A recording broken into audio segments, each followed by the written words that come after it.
You guys are live. Great, thank you, Anna. All right, and thank you everyone for joining us this evening. This begins the pre-meeting for the Zoning Board of Appeals hearing today, August 20th, 2020. During the pre-meeting, staff and the zoning board members review cases. There is no participation by applicants or the public. Following the conclusion of the pre-meeting, a public hearing will be held at 6 p.m. There, all cases will be heard. Applicants will present and public comments submitted after staff reports were compiled will be read into the record.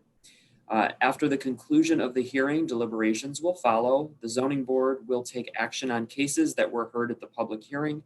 There is no participation by applicants or the public during the deliberations. I ask that all staff and board members, as well as applicants, mute their microphones at this time, as well as if you're not speaking, just to eliminate any background noise, and then unmute yourself when you are ready to speak. So with that said, I am going to start by going through and getting information on site visits for each case, and then we'll follow that up with going through each case if there are any questions that you have. So we're going to go in alphabetical order as we usually do. We'll start with case number 1, and this is if you have visited the site. We'll start with Jim. Yes. Dave. Yes. Lorene. Yes. Cora. Yes. And Joe.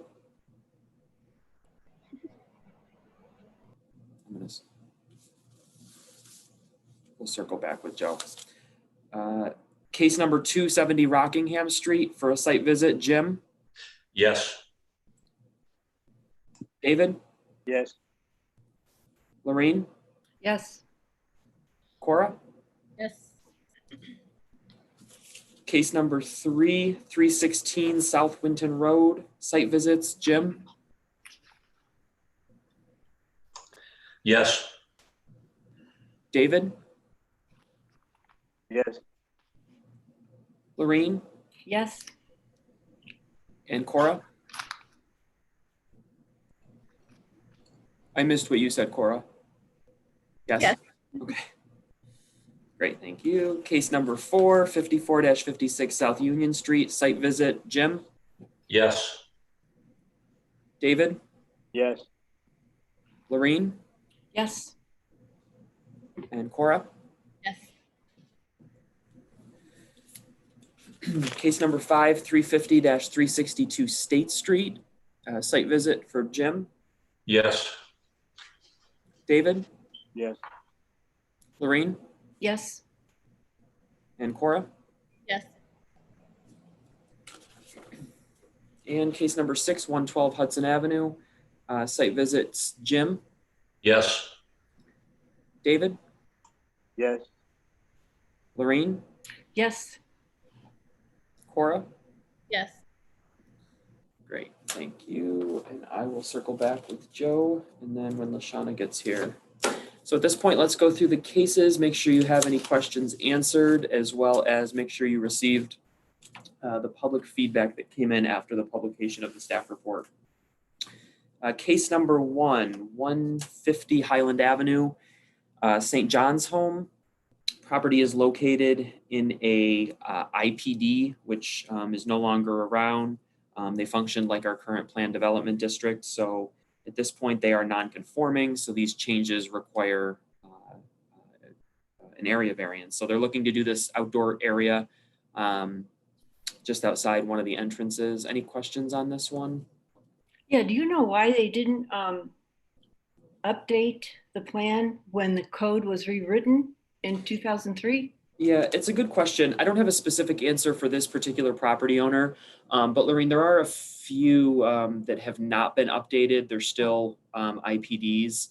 And the way the current code handles them is it just makes them non-conforming, which allows them to have a path forward through the variance process. Okay. You know, it may be a series of factors. The property owner didn't feel the need to. They weren't planning any changes or what have you. But there are not many left. It's a good question, Okay. though. Any other questions on case 1? There was some additional feedback that came in, 2 additional letters.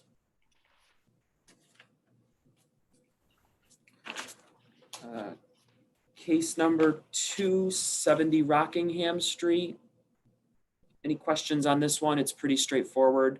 Board members have seen these cases before, so any questions on Rockingham? Again, additional feedback that came in that you received, both letters of support and a couple letters of opposition. We'll get those read into the record during the hearing.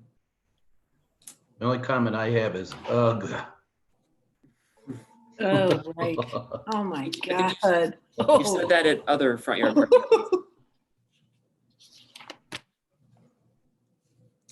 All right, case number 3 is 316 South Winton Road. This property is, by definition, the city of Rochester's definition, a designated building of historic value, as it was included in that definition based on the MAC Historic Resources Survey. So what that means is the property is a designated building of historic value and that it has things that should be retained. So what you're looking at are the change out of the windows, as well as the change from the original building material. There is a map included in the staff report, which outlines the boundaries of the district, and you'll see it attempts to capture as many historic properties or pre-war properties, if you will, while not including significant stretches of some of the more modern homes. But this property is included in that boundary. So the applicant is seeking to, as you see on the architect's drawings, remove the original cedar shakes and replace that, as well as change out and eliminate some windows with single pane casement windows. I had a question about this because they mentioned a lot of the changes that they're making on the house. We're not looking at any of those other ones, the roof. Not the roof. When it comes to it's a good question because they are changing the roof. So when it comes to designated buildings of historic value, if the roof is an original like clay tile or some sort of a significant architectural feature of the house, it can't be changed. But this roof, existing being an asphalt shingle, this does not spark that review. One other thing of note is that there is no ability to regulate the color choice of what color the house is getting painted. You're strictly looking at the change of the original building material. They can paint the house, whatever color they choose, which is not regulated. So it's what you're looking at is the change from the original windows, which are the true divided light. So the grid pattern actually goes through the entire pane. It's actually separate panes in between each grid. And then also the exterior building cladding. So those are the two things you're reviewing on this one. Matt, do you know how long the current owners have owned that place? I know the answer is not very long. I believe it's a fairly recent purchase, but I would definitely get more specific. You can check with the applicant during the hearing. I think it was last year, November of 19. Okay. I think it was recent, yeah. Matt, if they purchase a house without knowing that it's historical value, is that on the owner, or how do we do that? Yeah, so it's another good question. So it's, of course, the question is is it a self-created hardship or not? And the old saying, buyer beware. When you buy a property, you don't always know what you're getting yourself into or what regulations are out there. If this board does decide that the benefit to the applicant outweighs the fact that it's a self-created hardship, you can still rule in favor. But in answer to your question about whether or not, does it matter if they knew or didn't know? No, it's still subject to the regulations. Okay. Not knowing it still makes it subject to the regulations. Okay, thank you. Any other? And that doesn't need to go to press board, right? It does not. Designated buildings of historic value, which you see more often, I think, in demolition, sadly, are regulated by the zoning board. So you're determining whether or not those 6 standards have been met based on what they have submitted. Okay. Case number 4 is 54-56 South Union Street. Again, another property you guys have seen before because it's in a residential district. So what they're looking to do now is install signage out front. Every piece, or the size of the sign, the location of the sign, and that sort of thing is code compliant. What is not code compliant is the internal illumination portion of it. And there was one email that came in that you guys received, public feedback. Pretty straightforward. Any questions on this one? Do you have any other photos of that or anything? No? Of the sign? Yeah, in No, in the just. front, because it's all like mish black in there and stuff.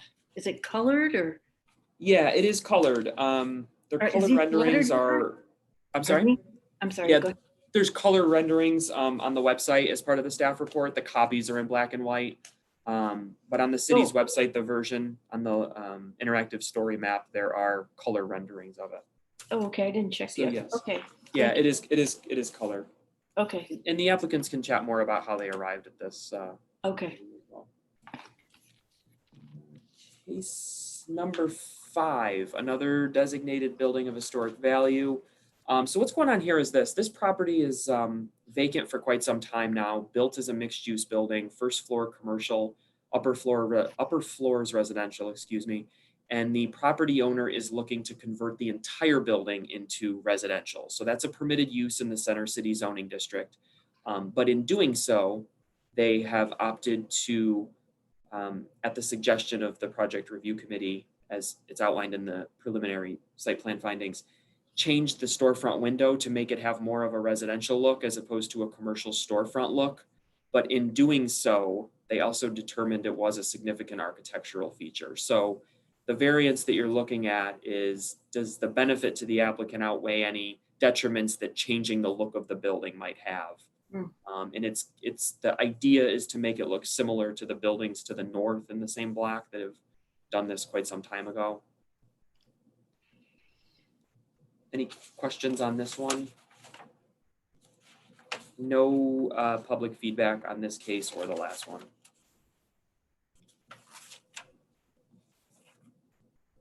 Okay, and the last case, 112 Hudson, another property you have seen before. This is another expansion of an existing business on the southern side of the site. Any questions on this one? Okay, and again, no public feedback came in on this one either.